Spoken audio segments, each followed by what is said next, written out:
Welcome to Athens City Council. This evening, we will be meeting in council committees.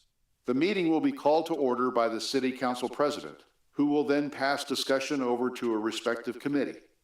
The chair of the committee will introduce the discussion topics and provide an overview of the issues at hand. If needed, members of the administration will offer brief statements to provide further context. We will then welcome input from the community.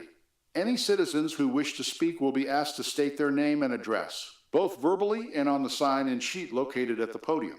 Individuals will be given one opportunity to share their thoughts, and the committee chair will have the authority to limit each speaker to 3 minutes.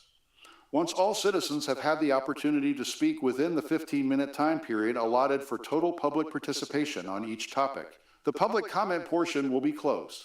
Council committee members will then continue their deliberations.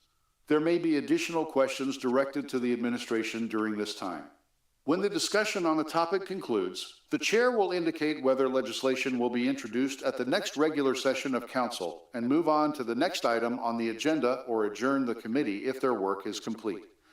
The next committee chair will then call their committee to order, proceeding in the same manner as before. Once all committees have adjourned, City Council will conclude for the evening.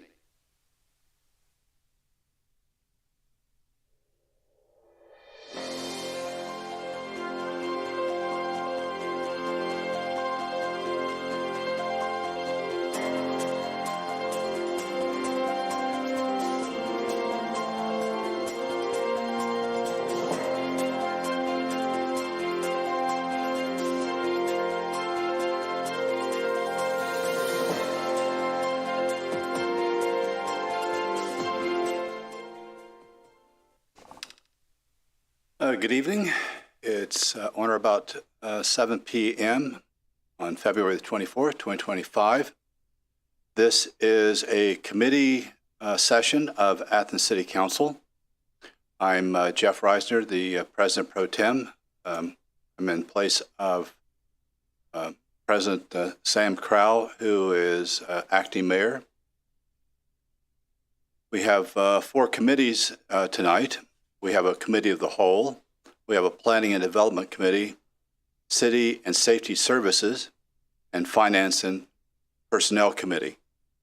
We'll begin with the committee of the whole, a proposed resolution, anti-discrimination efforts, Ohio University, YDSA. This resolution is being introduced by member Wood. Yes? At the beginning of the meeting? I am so sorry. That's okay. So, yes, Is that okay?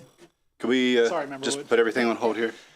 The mayor, who could not be here tonight, asked me to read a communication that he received from our sister city in Austro-Ukraine. He received this on Friday, February 21st. Dear friends, as the anniversary of the aggression against Ukraine approaches, we would like to express our deep gratitude for your support, solidarity, and for standing with us during these challenging times. And the mayor responded, of course, today is the third 3-year anniversary of the Russian invasion of Ukraine. And I have the response here from the city of Athens, from the mayor's office to the City Council of Austro-Ukraine. Dear Secretary Koriliak, on behalf of the City of Athens, Ohio, and my office, I would like to extend our heartfelt gratitude for your letter dated February 21, 2025. We are deeply moved by your words and the resilience shown by the people of Ukraine in the face of such adversity. We want to reaffirm our unwavering support and solidarity with Ukraine during these challenging times. The courage and determination of your nation in defending freedom, justice, and the right to choose your own path are truly inspiring. We stand with you in your struggle and are committed to continuing our advocacy and assistance. Your acknowledgement of our support is greatly appreciated, and we assure you that our friendship and commitment are steadfast. We will continue to raise our voices and provide the necessary support to help Ukraine achieve victory and a peaceful future. Thank you for your kind words and for reminding us of the importance of unity and shared values. Together, we will overcome these challenges and build a future where freedom and justice prevail. With deepest respect and solidarity, Steve Patterson, Mayor of Athens, Ohio. Thank you, President Pro Tem. Thank you, President Crow. Sorry for skipping you there. Now, back to Member Wood. Yeah, and before I read this resolution, I would add, if folks are looking for ways to support refugees from Ukraine and other states in crisis, there are the Athens Community Sponsor Circles that is a group helping refugees resettle here in town. And there's also the Little Wing Relief Center behind the old mall that raises funds and sends medical supplies direct to Ukraine. So if you want to get involved, if you're watching this, those are two great resources. So I have the pleasure today of introducing a resolution that was brought forward by the Ohio University YDSA group. And they put a lot of work over the past 6-7 months into this, writing this resolution, and working with community groups, healthcare groups, and others in the area. So there's a lot of work that's been done on this. I'm going to read the resolution and then send it to Liam, who's the president of that group, to speak. And we don't have a number yet, but this is a resolution calling for the city of Athens to be declared a safe haven for individuals seeking gender-affirming care, and requesting the administration adopt policies to further the city's role as a gender-affirming healthcare safe haven. Whereas the city of Athens strives to celebrate diversity and promote equitable policies that make Athens a welcoming and inclusive community for all, including people of all gender identities and expressions. And whereas the city of Athens recognizes its responsibility to protect the physical and psychological well-being of all individuals, including transgender and non-binary people, and aims to safeguard residents from harmful actions, including discriminatory practices and barriers to gender-affirming healthcare. And whereas the city of Athens included in the 2040 Comprehensive Plan guiding principles that we will be inclusive for all, regardless of race, creed, color, sexual orientation, gender identity or expression, national origin or ancestry, marital or familial status, religious belief, age, disability, or economic status.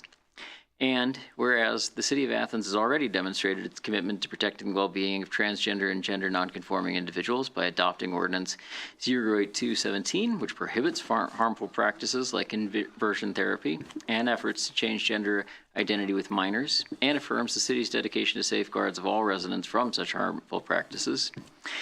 And whereas the city of Athens affirms its commitment to uphold professional healthcare standards recognized by the overwhelming consensus from organizations such as the American Medical Association, the American Psychiatric Association, and others, that gender-affirming healthcare is safe and necessary for those who seek it.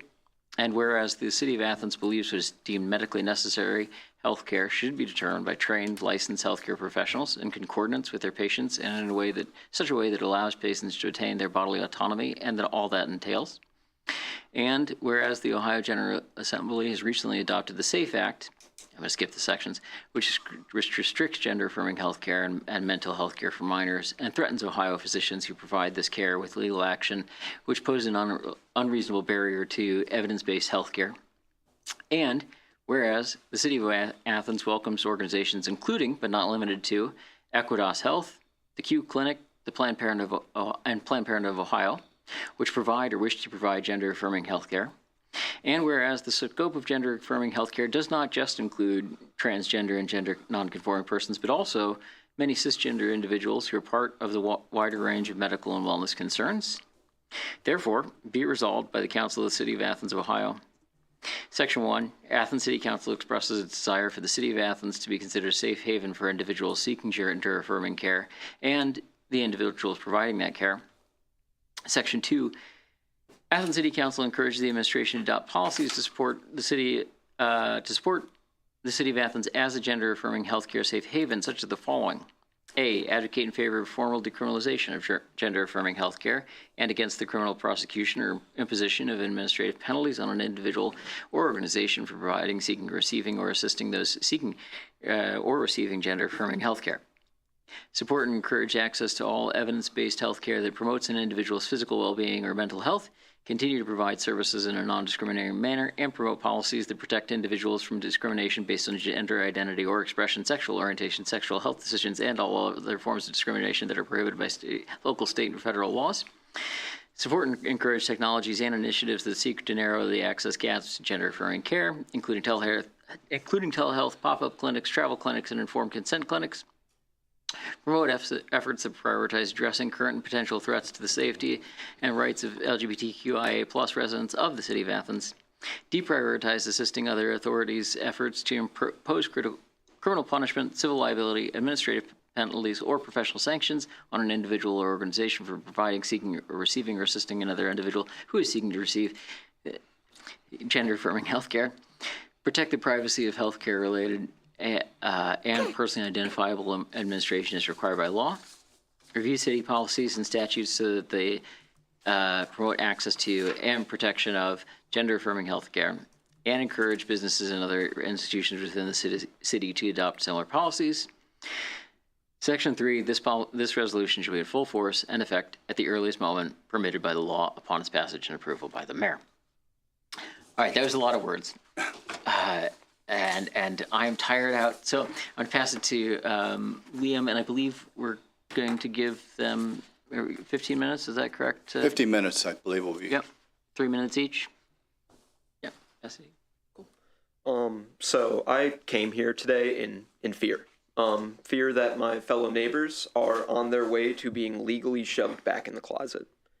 Fear that my classmates are going to have their physical and mental resources stripped away from them.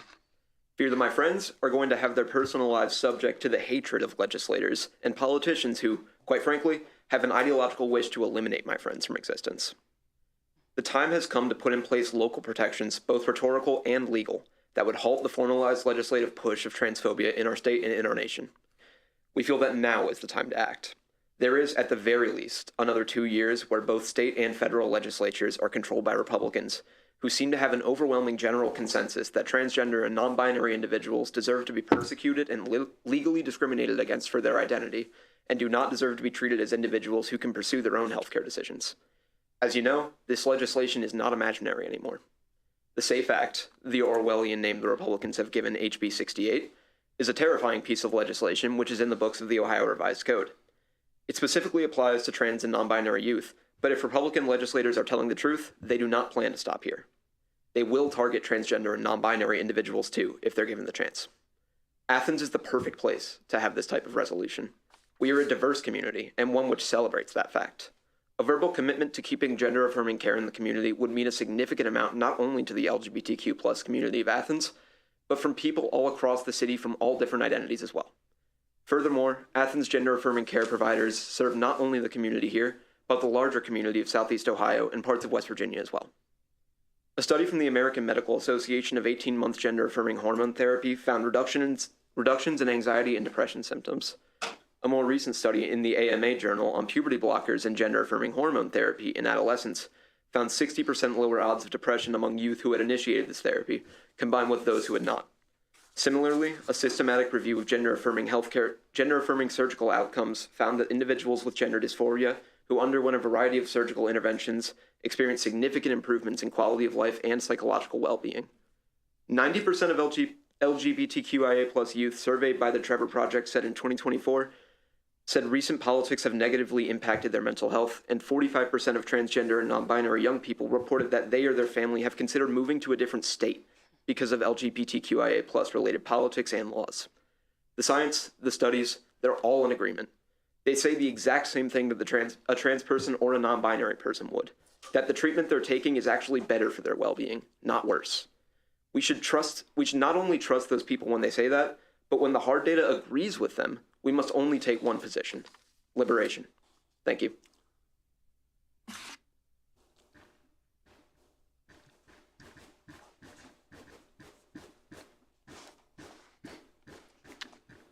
Did anyone else from this group wish to speak at this time?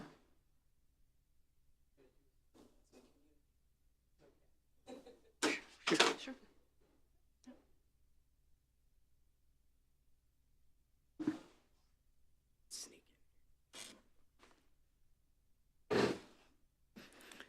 Okay, let me do my sign-in sheet here.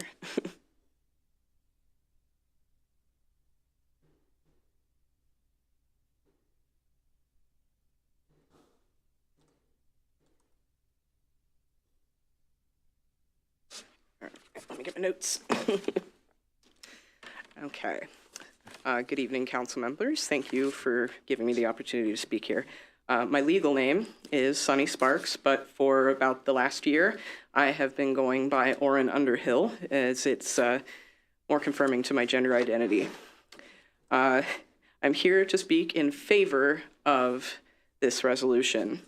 I'm a constituent of the First Ward, a nearly 2-decade resident of the county, and an OU graduate student in social work, and a member of the trans community. I grew up just outside of Athens County in a more conservative town where my gender incongruence was the least of my problems in my differences. It's why, when I moved to Athens, that I felt I had a place that was safe and welcoming, and part of why I don't plan on going back unless I have to. Please don't make this place turn into a town that people wish to leave and never return to. We don't need that right now. And although I'm trans, I'm here primarily as a future social worker. I have an ethical responsibility to address social problems, and the treatment of my community is at a tipping point. Current bans on gender-affirming care are dangerous.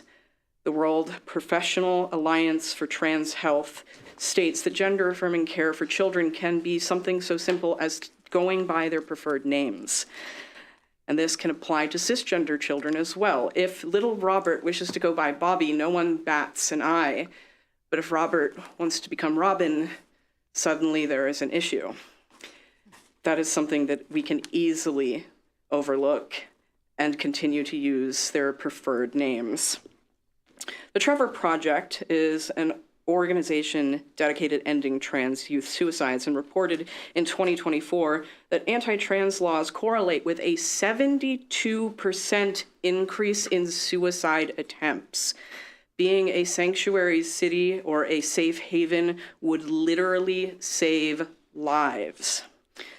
Being a safe haven city has the potential for economic benefits as well. Folks seeking gender-affirming care for their children would come to the region who might not have considered doing so before, bringing their spending potential with them.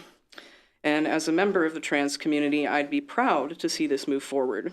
As a social worker, I'm in favor because it's the moral and ethical right choice. Caring for each other should be our first priority. Thank you.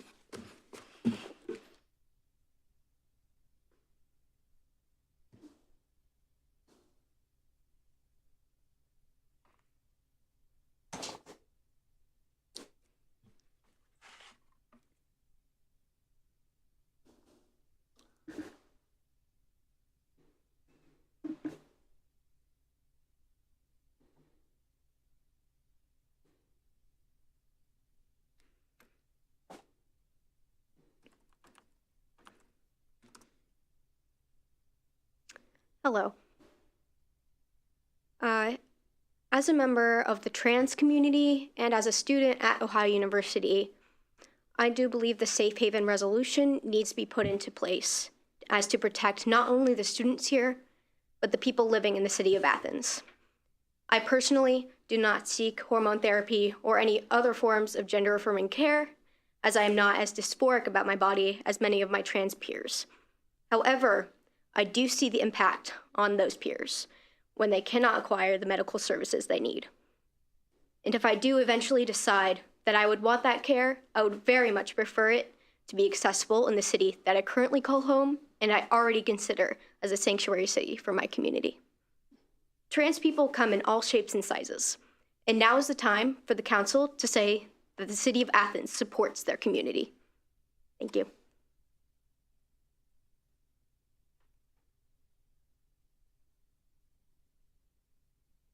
All right.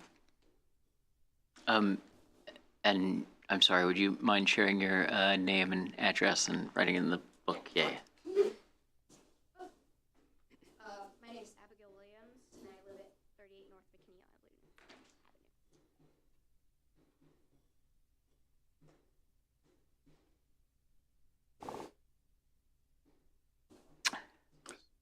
Anything else? With that, I pass it back to you. Yeah. Okay. Well, back to us. So, Any other members of the public? Any other members of the public out there? No? Members of the Committee of the Whole? Questions or statements? Member Solvay. Thank you. Thank you. Yes, I first like to say that I'm impressed with how clear, articulate, and well-spoken each of you were in your testimony. And also as a former social work professor, and I have been to your house, you may not remember. I appreciate your artwork, as I recall. And okay. That was a couple of years ago. In any case, and so I also value social work values and morals as you described. So I agree with this. My only issue with this is any legal ramifications that our law director might give us in terms of what we can and can't say in a resolution like this, what limitations we might have. But on the face of it, I think it's great. Thank you. Member Gladfelder. I also was really impressed by all three of you who spoke and by the 5 of you who've come. I think there are a lot of other trans people in town, and the 5 of you are representing them really well. So thank you for being here. Like Member Spelnes, I really like this. I think, yeah, I'm going to vote yes. But my only concern is how the state of Ohio will react. Could make us a little bit of a target for those Republicans. But I do think we need to ask the law director to just look it over as we do with all city ordinances and resolutions before we do anything official. But yeah, as long as if she does not notice any red flags, I like this very much. Please. I don't think I need to repeat what everyone else has said. I just wanted to thank you all for coming and for all the work you put into this, the months that you took to coordinate with all the groups and really just make sure everyone's feelings and emotions and safety was felt. Yeah, thank you and well done.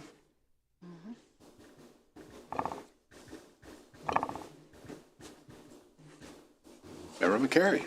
I'll join in thanking everyone for their hard work, and I appreciate Member Wood for bringing this forward. I was able to attend one of the YDSA meetings, and I recognize we may not have actually said what that acronym is. That's the Young Democratic Socialists of America, our Ohio University chapter, if I'm not mistaken. And I was appreciative that there were non-students in the room as well. And if this does move forward to a vote, then community members beyond those who spoke this evening would have the opportunity to come and offer similar testimony or to offer other commentary or questions.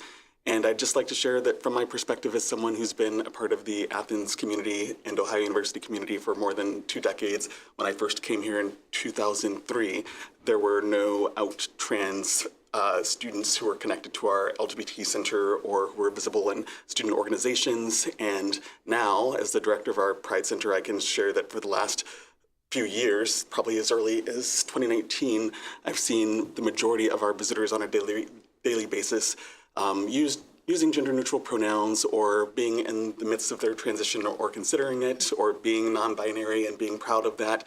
And I think that is something that we can say as evidence that we have been operating like a safe haven from many people's perspectives. And that's something that we can be proud of. We aim to promote diversity and inclusion as a city and as a university for the sake of letting people know that we are intending to be as supportive as possible for them and make it such that they can have the kinds of access to resources that allow them to be successful.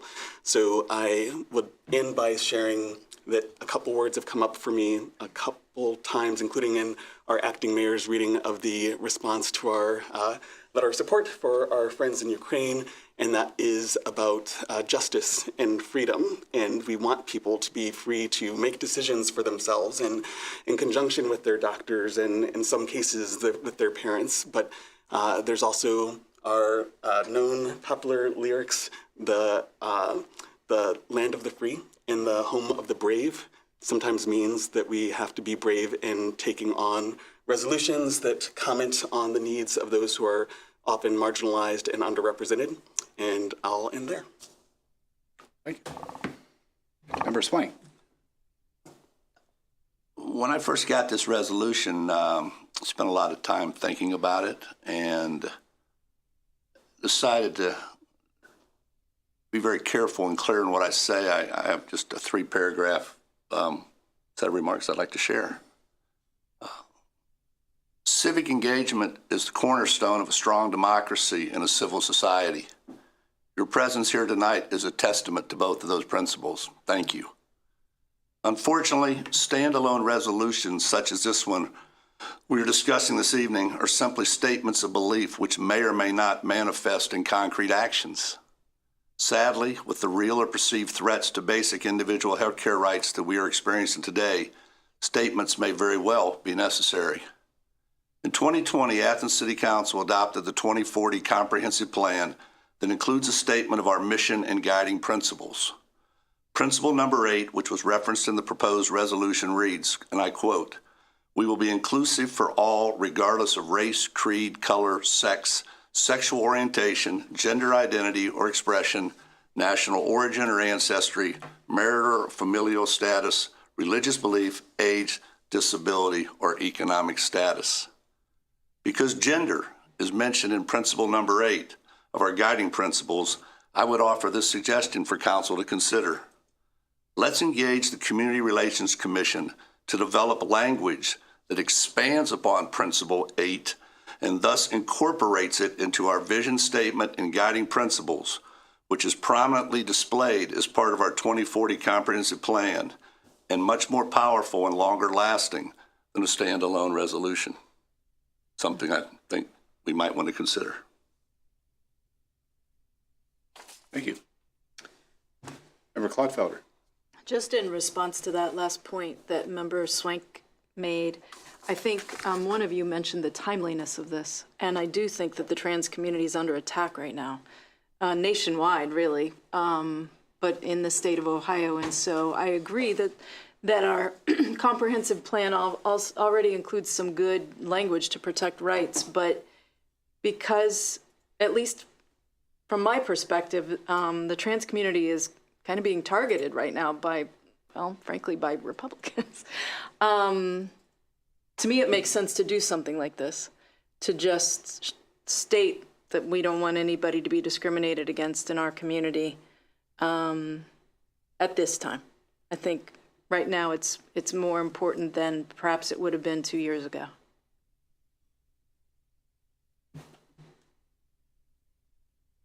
Okay. Oh, Member McCary. Thanks. I just wanted to add a few references to other cities that folks might look to learn about how this is played out. Largely, the resolution that that we heard read tonight is based on that of Cincinnati City Councils, and we also can look to Cleveland Heights, Ohio, State College, Pennsylvania, Kansas City, Missouri, Bloomington, Indiana, and I think it might be beneficial for members of the community to, I, in my research, have found no backlash or published consequences to these resolutions, and I recognize that resolutions, for better or worse, seem to be the standard mechanism through which city councils do respond to citizens' requests that their voices and concerns be amplified and made public. So I am very open to anything we can do to expand on our guiding principles, whether that's those reflected specifically in the comprehensive plan or in other places. I think that might be good to consider in conjunction with this resolution.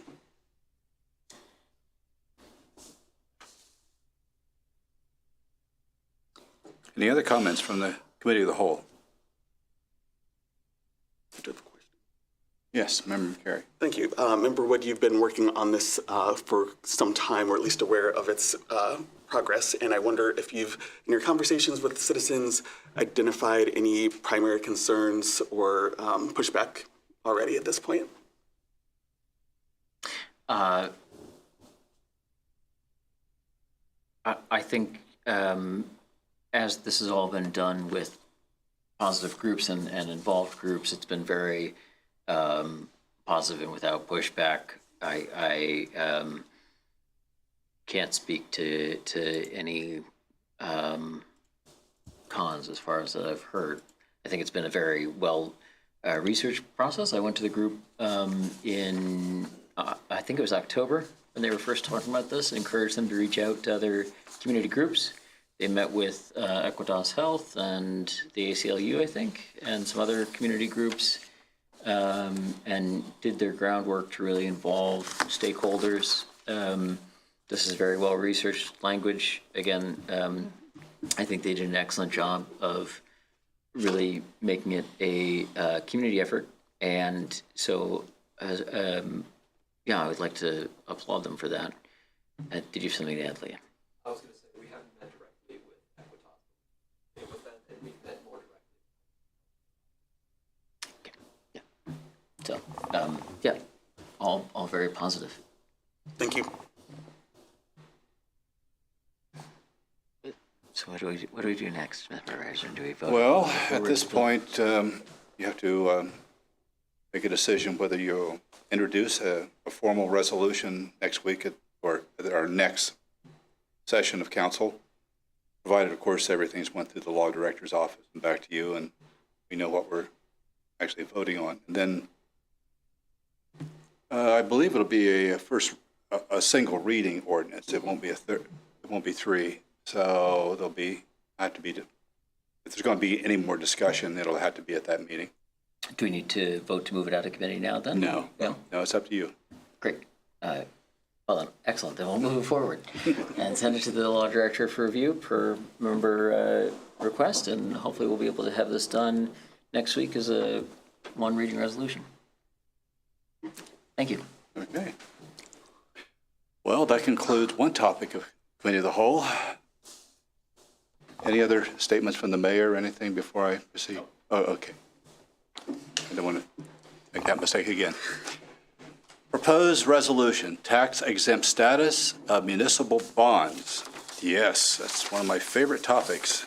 I'm saying that rather facetiously, but actually it's a pretty important thing around here. So I'll call on the treasurer here in a moment, but since I'm also chair of the Finance and Personnel Committee, this falls under me anyway, so allow me to read it. A resolution of the City of Athens, Ohio, declaring support for the preservation of the federal tax exemption of municipal bonds. Whereas the tax-exempt municipal bond market is a widely used source of capital for states, local government, tribes, territories, and nonprofit borrowers that finance a tremendous share of the nation's public infrastructure, and whereas state and local governments finance about 3/4 of the public infrastructure in the United States and use tax-exempt bonds to do so, with the federal government providing only about 1/4 of the investment, and whereas federal tax exemption for municipal bonds dating back to the 1800s and incorporated into the modern tax code in 1913 has been crucial for the state and local governments to afford financial critical infrastructure projects, and whereas tax-exempt bonds offer borrowers a multiplier effect of 2.11, meaning that for every dollar borrowed achieves $2.11 in borrowing cost savings, thereby demonstrating the efficiency and effectiveness of this exemption in facilitating infrastructure investment. And whereas tax-exempt bonds provide for essential infrastructure projects such as roads, bridges, utilities, broadband, water and sewer systems, hospitals, which are vital to the health and well-being of our community, such that without such bonds, the cost of borrowing would be more expensive, thereby causing an increase in taxes and fees that would place an undue burden on taxpayers. Now, therefore, be it resolved by the Council of the City of Athens, Ohio, Section 1, tax-exempt bonds have been used by the City of Athens in funding the building of our community center, the widening of East State Street corridor, upgrading our wastewater treatment plant, and more recently, the building of our municipal pool and new fire station headquarters.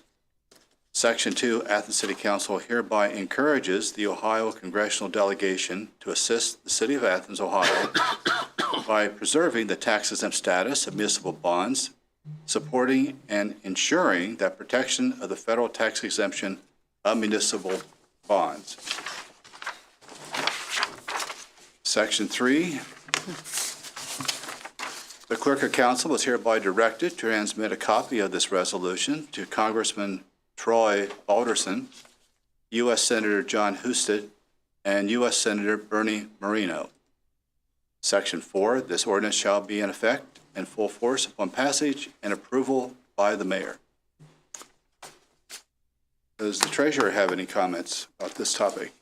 Not specifically, other than to just say, obviously, the auditor sent me with some notes just to remind everybody, but really it's in the resolution by itself that, these taxes and bonds is how we've taken care of things around here. Obviously the most recent examples are a swimming pool and a fire station, and this is how we finance these projects. To give the credit where credit is due, this came through, Member Thomas, this was the Ohio Municipal League, correct? Mm-hmm. You got the email. Yeah. The email came and Member Thomas and the auditor were both kind of on the same page at the same day, I think, talking about this. And that's why Kathy wanted to really get it into play as soon as possible. She wanted me to definitely just give you the numbers of how it would really affect the city. Obviously our bond, the interest rates that we have on our bonds range from 3 to 5%, depending on the different bonds that we have. This year alone, we're going to pay $766,166 in interest. So to put this in perspective, if we don't have these tax-free bonds, the rate would be higher. It could be as much as about 2.5% higher. So if you went back in time and said we had to take out these exact loans, but we didn't have tax-free bonds to use, we would be paying about 2.5% higher on that. That would make our interest payment this year alone $463,132 more than what we're paying. So you're talking over $1 million in interest we would pay this year. So again, that's the importance of having tax-free bonds. Member Klopfelder. I'm just curious, do you have a sense that these tax-exempt bonds are under attack right now? Is there a chance that they're going to be lost? Listen, I'll tell you what, I'm going to defer to Member Thomas, who researched this a lot more than I did. Again, I'm set with Kathy's notes, but she was looking at this beforehand, so I'll let her speak to that. Member Thomas? So yeah, they are under attack, might be a little strong of a word, but the Ohio Municipal League sent out in their weekly email a specific request asking municipalities to speak up at the state and federal levels because they are looking to add federal taxes to these. And they're asking for letters of support from councils with examples, as we put in ours about the pool, the wastewater treatment plant, and the fire station, and explaining how these will impact local municipalities and costs, and by that extension, all citizens. But they're asking specifically for help in this. Well, thank you. I'm shocked to hear that the federal government would want to tax anything these days. Member Soley.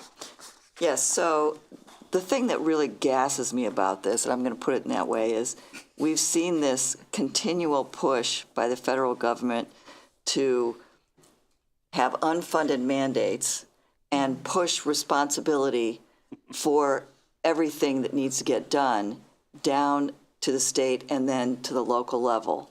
And so there's things that we can't get done anyway because we don't have the funds, and now they want to punish us further. I mean, I think every municipality in the country should step up and go, what the heck are you doing? We're getting blamed for stuff that we can't control because you guys are sticking it to us. I mean, we got to stand up. This is ridiculous. Sorry, had to do a rant there, but anyway, I think I've said my piece. Rants are good. When they're warranted. They're always warranted. Other members? Committee of the whole? Members of the audience? Anyone out there have any opinion about tax-free municipal bonds? They're mentioned a lot in the movie Airplane, you know. So. I mean, the other thing that I would throw in there again is like I say, it's right here in the resolution, is just making the point that, 3/4 of the investment that goes in, again, you look around the cities and everywhere, 3/4 of the investment is done through these tax-free bonds. The federal government is only given about 1/4 of that. So again, if all of a sudden 3/4 of that money is taxed because at a higher rate, municipalities can't afford to do these projects, they're just not going to get done, and that's going to be a real problem. So. Good point. Acting Mayor, any comment? Nope. Treasurer Thomas spoke for the administration very well. Anything else? Well, I think that would conclude, well, let's see.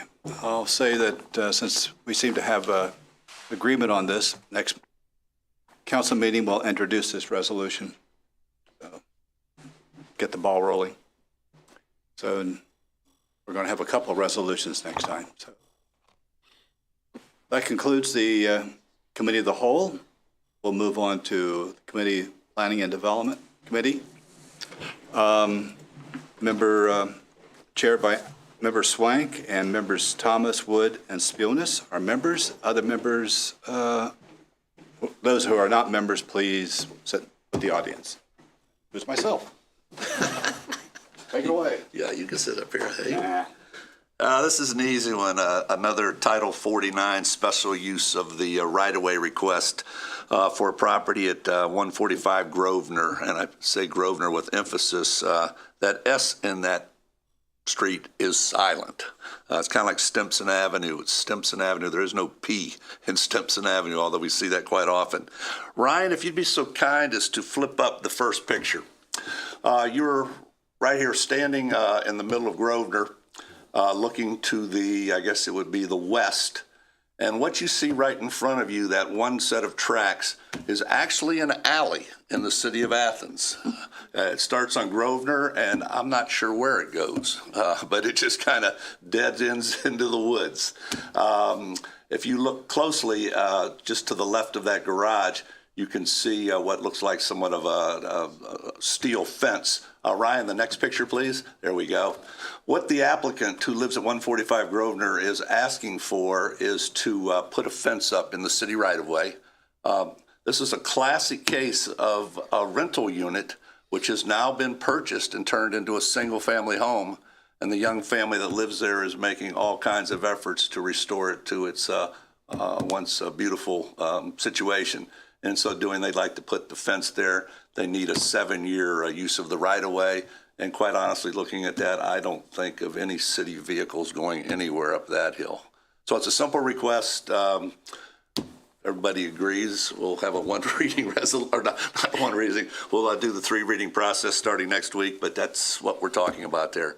The nice part is this family has gone through the process. They went to code, paid the fee, filled out the form, and then brought it to us. And when you do that, things can move very, very quickly through this council. So I would, anyone from the community have any comments, want to help shovel their driveway maybe, or the alley? Any members of the committee? Yes, sir. Obviously in favor. Could we also sell it to them? Like, so they don't have to do it every year. Could we sell the alley? I don't think the city's in the business of selling property at this point in time, because you never know. And that's why these are granted on a 7-year basis, because things do change. I can take you all over the Near East Side and show you some alleys that have come and gone. And when you live down there, you see it every day. But no, this is not something that the administration would entertain, selling the property. Fair enough. A good question. Mm-hmm. So just for clarity, is the alley go up to that little structure? It goes to the left of the garage, yes, and then it just disappears. Okay. Yeah. Got it. Just disappears. Where that little mini fence sort of is. Okay, got it. Okay. That concludes, we already had, I thought we already had the audience. Well, go ahead. Go ahead. Tell us your name and address, please. This process, I'm still not familiar with how it's supposed to work. Yeah, it's kind of flip-flopped. Rob Delich, live on Morris Avenue here in the city of Athens. One thing, this is definitely a weird situation that the owners have two parcels that are bisected by the city alley. They're not even connected. It's really an interesting situation. So in order to even use their property, they have to use this alley. So it makes perfect sense, I think. The one thing I was a little concerned about looking at the street view imagery that I've been shooting recently, by the way, if you've been on Google Maps, you might notice that there's a lot more street view imagery in the city. And I had taken some imagery of this street recently. And both that and a previous shot that Google took, there's gravel and dirt coming off of this alley onto the sidewalk and into the road. And my question is, I wonder who's responsible for that and who will continue to be responsible. I think we're not giving the alley to them to maintain necessarily, but it's basically their driveway. Sort of a weird situation as far as maintenance goes. It's brick and dirt. And then when it gets down, it's a little steep towards the sidewalk and road. Yeah, and that has come up in other alley situations, and I think there is some legal thing about that they have to maintain it. I think. So that was a good question for the law director, because I know I was involved with that alley. There's alleys all over the place, on the west side too, and they were told they had to maintain it. You know, clear it, mow it, whatever. So I think that's the rule, but I think it's important that everybody knows what the rules are about alleys and in this situation as well. Yeah, so if they're putting a fence on it, that doesn't necessarily mean that it's their responsibility to maintain the rest of it. So I don't know if it's clear or if there's been some agreement in place or not. So I think there is, but it's important to clarify that. Okay. So just something to think about here is, as this is being discussed with the city, I think it makes sense to clarify that point. Thanks. I think they ought to sell it, but. Any other comments from the community? Okay. Mr. President, that concludes planning and development.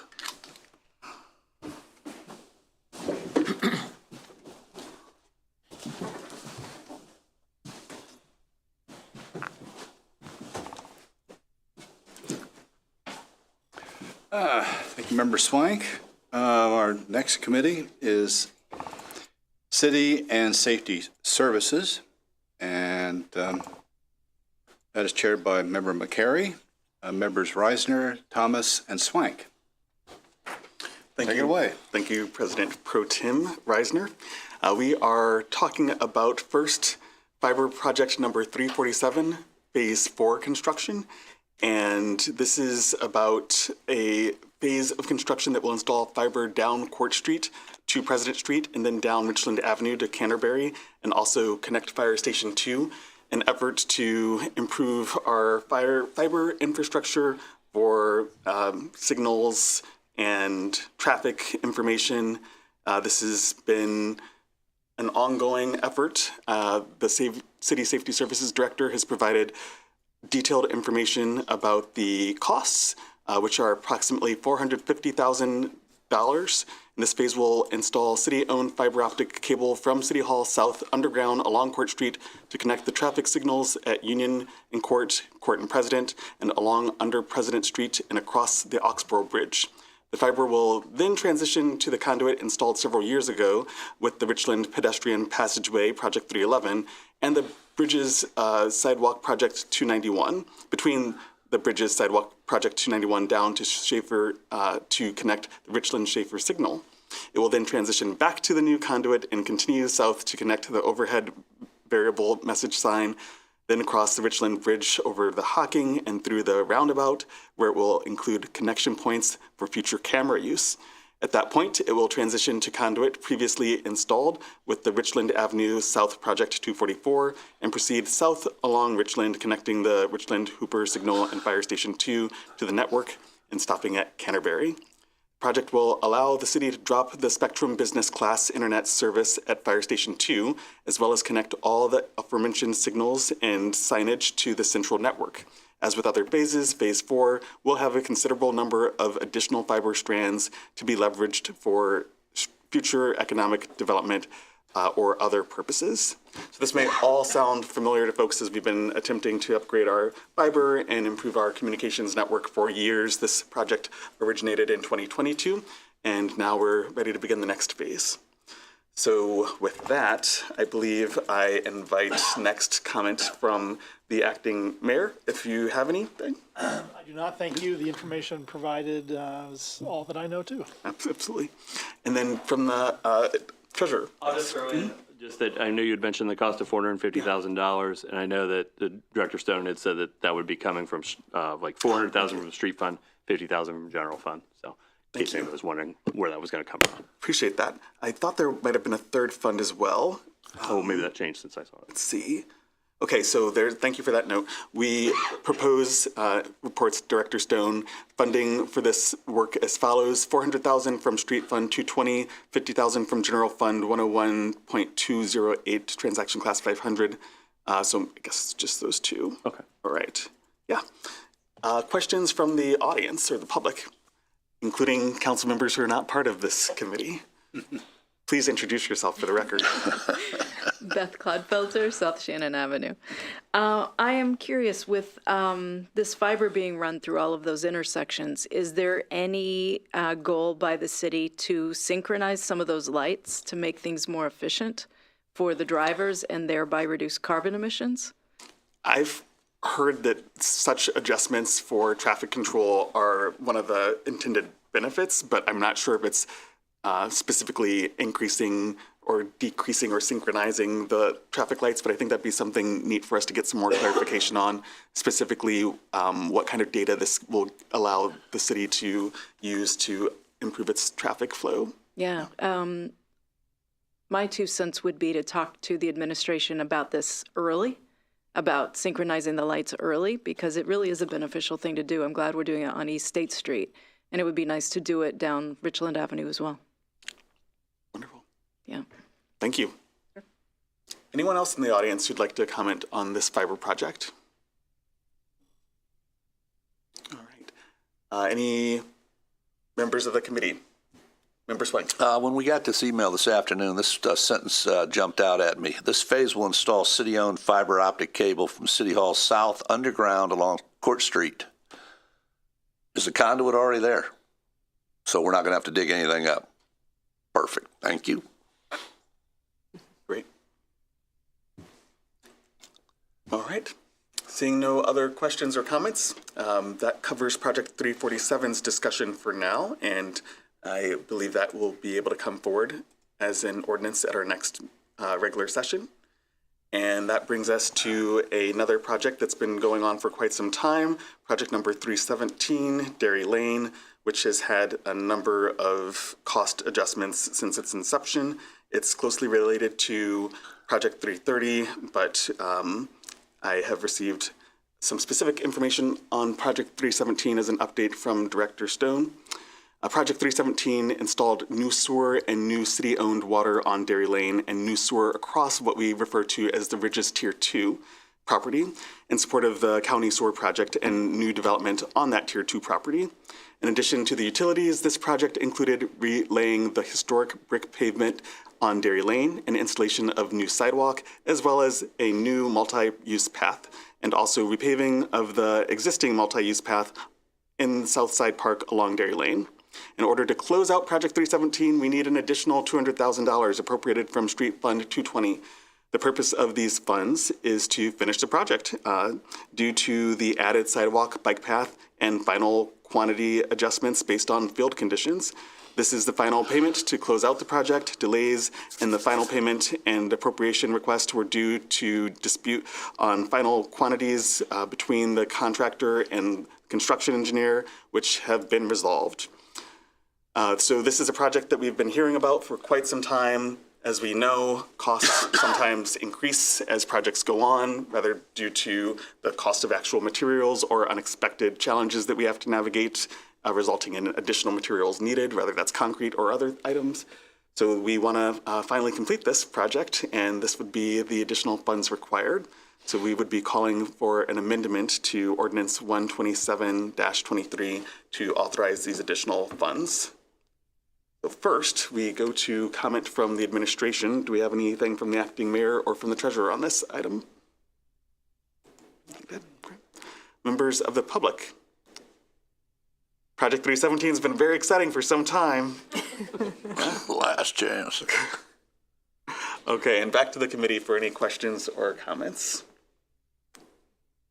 No? Wonderful. Well, seeing none, that concludes City and Safety Services for the evening. Thank you, Member McCary. And then our last business is the Finance and Personnel Committee, and that is chaired by myself with members McCary, Wood, and Clodfelder.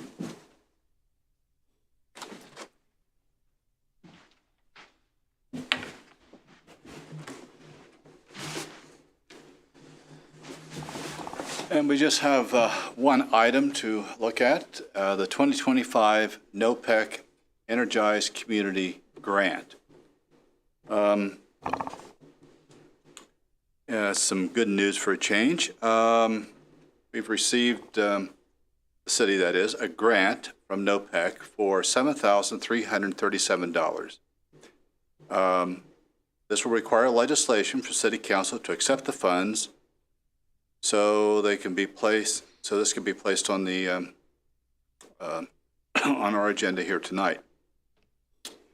In the past, we have taken these NOPEC funds, which I think stands for the North Ohio, Public Energy, something or other. Commission? I never know what the C stands for. Yeah. Anyway, there it is.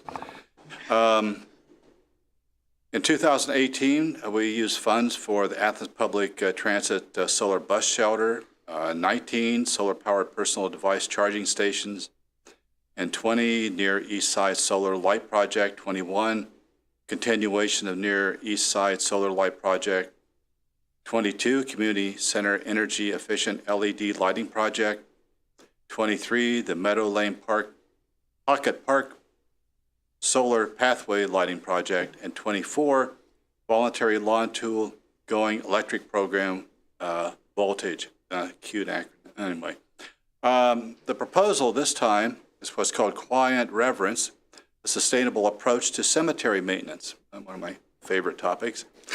I'm not going to get into it tonight.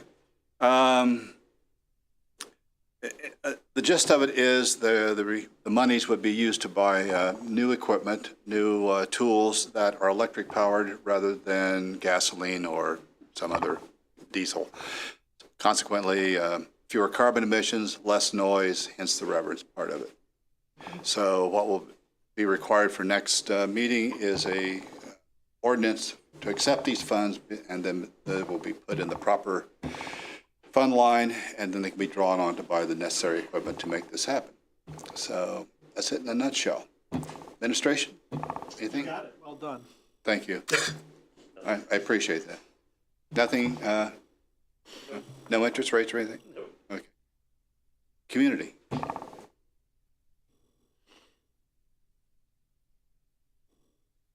February 24th, we're talking about mowing grass. It's coming. Yeah, it is. Thank goodness. Alan Swank, 4th Ward, 40 Townsend Place. Couple questions and then a couple comments. All we're talking about today is accepting the money. That's correct. Not voting on its use or things of that nature. No. Okay, we'll get to that at another time. I do hope, though, that we have consulted the head of our grounds to make sure that battery-powered mowers are going to be able to cover the acres and acres and acres of cemetery that we have. Mm-hmm. NOPEC, Northern Ohio Public Energy Council. Yeah, I am a member of that board of that company. And most people don't know that we have a gas aggregation here in the city of Athens. And it's through NOPEC. And NOPEC's unique, I shouldn't say unique, I find them pretty equitable, that it doesn't matter what city you live in the state of Ohio. If you are a NOPEC customer, you pay the same rate. That's not the case with electric aggregation. And quite honestly, right now, as of today, and I say this as a public service announcement, the NOPEC rate, if you live in the city of Athens and are on NOPEC, you should look at it very closely and very quickly, because the rate is 59.9 cents per cubic foot for 100 cubic foot. The cheapest rate you can get in the state of Ohio right now is 57.9, and that's a company out of Dallas, Texas. So not only is it a great rate, it's the same rate everybody in Ohio pays who's a NOPEC customer, and it's an Ohio company. So great we get this. The other part of that is the more people that sign up for NOPEC, the bigger these grants get every year to the city of Athens. Good point. Thank you. Oh, Member Wood? Jeff, I don't know why you would want to talk about the cemeteries. It's a matter of grave concern. And Yeah, it's a dead issue for me. I appreciate the clarity from Member Swank because those acronyms are very cryptic. Gosh, my there we go. gosh. All right. Before we have any more terrible puns, could we, anyway. 5 more. Is that a threat? You better close that I'm fast. being punned to death. Any other comments? No? Well, in that case, again, we will bring the necessary ordinance together for next meeting. So in the meantime, that concludes tonight. I don't think we need to adjourn, do we? No. Okay, good. We're out of here at 8 o'clock.